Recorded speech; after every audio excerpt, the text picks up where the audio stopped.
on June 27th. Devices that managed retail, utility, finances, transportation, even the ones that monitored radiation levels in the ruins of Chernobyl nuclear power plant. Most industrial devices were spared because they did not run Windows. Most regular citizens were spared as well because their local networks had nothing to do with MEDOC. The spread of the infection was still massive. By some estimates, 10% of Ukraine's computers were hit. 1 in 10 machines in the whole country and the entire economy that depended on them. But it wasn't just Ukraine. The internet does not stop at the borders. An immense number of international companies operated in the country, many of them paying taxes there. And thus, they used computers running MEDOC. FedEx subsidiary TNT Express, food producer Mondelez International, consumer goods manufacturer Reckitt Benckiser, pharmaceutics giant Merck, COFCO, Saint-Gobain, Nuance Communications, and hundreds of other huge international companies. NotPetya found a way into all of them. The largest of the infected companies was Maersk, a Danish company responsible for nearly 13% of all goods shipped worldwide. Out of 76 terminals Maersk operated at the world's largest ports, 17 were paralyzed. Ships could not unload their cargo. Trucks could not be loaded with it. Supply chains across the world went down. The digital apocalypse spread and grew beyond anybody's expectations. But amidst all this chaos, a curious oddity stood out. Inside the companies that were devastated by NotPetya, some computers miraculously survived the attack. NotPetya spared them, destroying every single other machine on the same network, except for the ones that had a file named perfc in their Windows folders. Alright, this is the cliffhanger moment. And now that we have your full attention, can we ask for a like and a subscribe? We don't have sponsors, and making content like this purely on YouTube revenue is difficult. So, if you like what you see, let the algorithm know.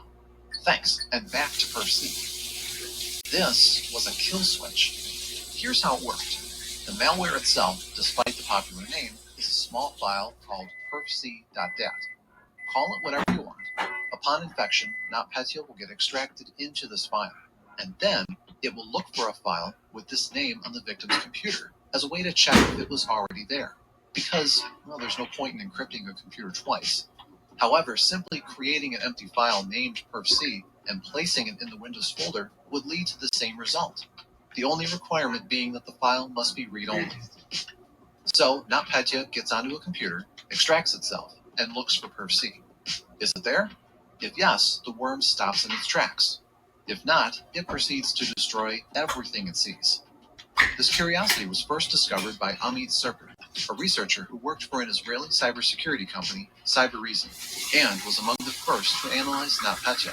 So I started going over the sample, and I said, okay, so in Windows, when you want the process to quit or exit, there's an API call, a function that's called exit process. So I was like, I wonder if exit process is implemented in this and what calls it. So I actually found a call to exit process, and I saw that it was looking for a name of a file in a specific path.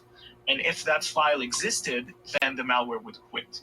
I called a few of my coworkers, some in the US, some in Israel, and I was like, hey, do me a favor, take this sample, put it in a virtual machine, call it sample.exe, and put a file called sample.dat in Windows System 32 or whatever. Tell me what happened. And they tell me, nothing's happening. It's like, we double click the file and it just dies. And I'm like, oh, sweet. Now we only have to find the original name of the file. So I posted on Twitter, back then it was Twitter, and basically two really cool things happened pretty much like 5 seconds from each other. One is someone from Ukraine, from a university, responded with the name of the file that he saw on his system. And another person from that WhatsApp group I was on, an Israeli researcher called Ido Naor, wrote on the group, I think that the original file name was perfc. That was also what the Ukrainian person told me. The kill switch worked, and now there was a way to stop the attack. But for most, it was already too late. Ukraine was paralyzed. NotPetya was quickly leaking beyond its borders. One of the people who had to deal with that was Artem Mikhailov, a researcher at ISSP, a Ukrainian cybersecurity company that found itself in the thick of the attack. Lots of people, they were just they didn't know what to do, because this was really the first time we experienced the attack of such scale. And as you know, afterwards, this buzzword, like the unprecedented, the most devastating attack in history. And well, you could imagine when you go along the street, you go to the coffee shop, it doesn't work because they can't process your payment. You go to the groceries, they can't process your payment. You want to log into your whatever site, your carrier site, or you want to pay your bill for energy, and it simply doesn't work.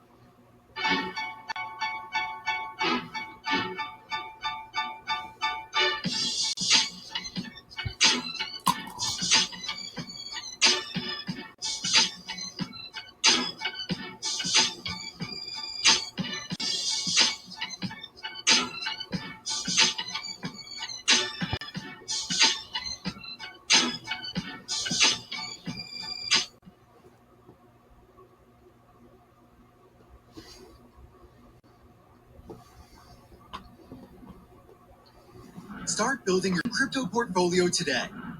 MoonPay is your ticket to lightning-fast transactions with some of the friendliest fees around. Choose from over 50 assets and check out with a credit card. Why buy crypto anywhere else? Buy crypto today with MoonPay.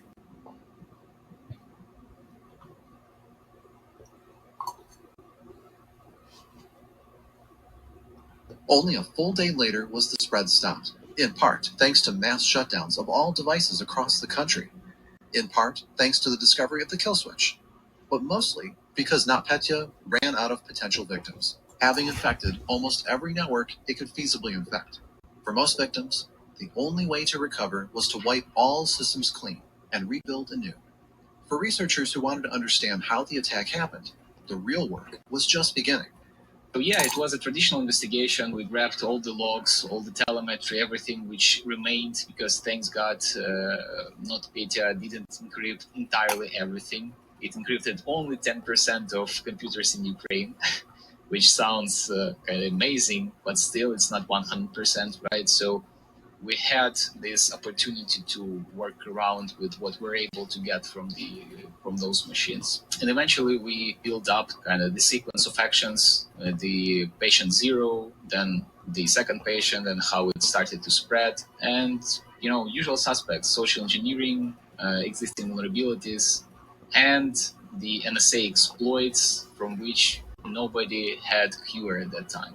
This is when the route NotPetya took was discovered.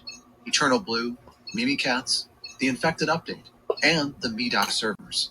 The Ukrainian police immediately raided the company behind this small piece of software and seized its servers, giving the researchers access to the starting point of the attack. So we actually got access to, I don't even think that this hard drive were imaged. I think it was the actual hard drives. Because what we found out was that the Ukrainian authorities, they have like the cyber police or something, they came into this company's office, got the servers, yanked out the hard drives, put them in black plastic garbage bags, and took them to the police headquarters. And I'm pretty sure that the hard drives that I got access to were the original ones. I don't think they even imaged them. But again, I don't know. And at one point, I was basically taking a bath with my laptop, and I was like reverse engineering stuff in my bathtub. A short analysis was enough to understand how NotPetya worked, and also how it exploited MEDOC, an innocent company that found itself in the wrong place at the very, very wrong time.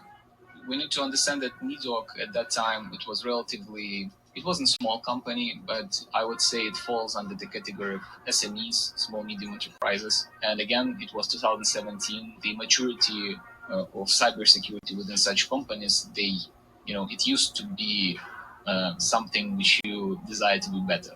Very few companies at that time globally, of their size and of their, let's say, industry, they had very detailed, specific monitoring of what is happening within the infrastructure.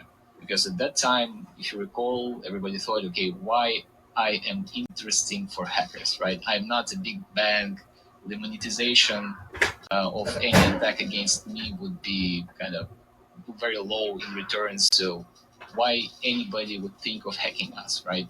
Because this pattern of thinking about supply chain attacks wasn't so spread at that time. So they simply missed, APT is being missed even today in large corporations. So this is how the attack originated. On Medoc's servers, the usual fingerprints of sandworm were found, without any references to Frank Herbert's book. But with every other trick the GRU's hackers favored, their motivation was easy to figure out. Russia and Ukraine were at war. When it came to material damage, NotPetya was not much different from a bombing raid on an industrial heartland. So while it's difficult to 100% prove, cybersecurity experts, including ISSP, we quickly linked NotPetya to Sandworm, again a Russian military hacking unit inside the GRU, Russia's military intelligence agency, basically. The choice of Medoc as the infection point suggested that the attack was targeting Ukraine specifically, despite it had the influence outside the Ukraine. But I guess GRU also didn't expect that it would be so successful. NotPetya wasn't designed for profit, right? It's obvious. It was designed for maximum destruction, for bringing maximum damage. And everything in this attack was so beautifully architectured, like the covert communications through the cookie field in the MEDOF. So everything was well thought out. So when I look at all of these evidence, and I'm applying, some critical thinking according to my experience and, my past experience as a nation state actor, and then my back then current experience as a malware reverse engineer, this definitely checks out. But at least initially, not everything checked out. There was one part of this mystery that seemed quite puzzling. Perf C. Some computers in the midst of the attack were inoculated against NotPetya, as if an invisible hand granted them immunity from an impending epidemic. The computer at the unnamed Ukrainian office we mentioned in the beginning was one of them, but dozens more were found across all of Ukraine, in all kinds of companies and institutions. And for that, several hypotheses exist. On one hand, if you're crafting a secret weapon, it makes sense to give it a kill switch, just in case it gets out of your control. What if NotPetya breached its containment and began wreaking havoc in Russia? The government could just distribute simple instructions to its subjects and stop the attack. But on the other hand, NotPetya did breach its containment and wreak havoc in Russia. Gazprom, the best-known Russian oil giant, was infected with it and suffered tremendous losses. We may never know if it was given a kill switch to spare at least some of its networks. But what we do know is that some computers in Ukraine had that file. And this raises another hypothesis, that NotPetya was not only an attempt to digitally carpet bomb Ukraine, but to cover the tracks of a much more insidious operation. So now in 2025, when we're talking, we know according to Andy's book that the reason why this mechanism with the file, with the vaccine was there, was to keep key machines from being encrypted. Because when you're a threat actor and you're, burrowing your way into someone else's network, you want to leave access, because in these kind of attacks, the destructive phase, such as NotPetya, is not necessarily if you just want to cause damage. It's also if you want to cover your tracks. So let's say you did something and you don't want people to know what you did, right? Or you did something and something went wrong and you weren't able to complete whatever it is that you wanted to do, where you just wanted to cause chaos and remove all of the evidence. You would do something like that, but you would still, as a threat actor, you would still want to leave access to the network, for a rainy day or for the next phase of the attack or whatever. This hypothesis was put forward by a journalist, Andy Greenberg, in his book on the history of Sandworm's attacks. It's supported by the vast majority of researchers that investigated NotPetya, and brings a lot of clarity into how and why the attack was performed. If we believe this hypothesis, NotPetya was not just a wiper designed to cause as much damage as possible. It was designed to cover the tracks of previous cyber espionage operations and prepare the soil for more such operations in the future. Russia not only carpet-bombed Ukrainian infrastructure, but also erased the footprints that may have compromised its spies, and also carefully avoided excessive damage, leaving the doors open for future infiltration. From my past experience as someone who used to be a nation-state actor, it makes sense. I mean, it makes sense to because again, this was an operation that was very successful, maybe even too successful, right? And a lot of thought was put into it. A lot of thought was also put into learning lessons from this attack, After all, it was the largest one the world ever experienced. Its damage was measured in at least $10 billion, this sum being the lowest possible estimate.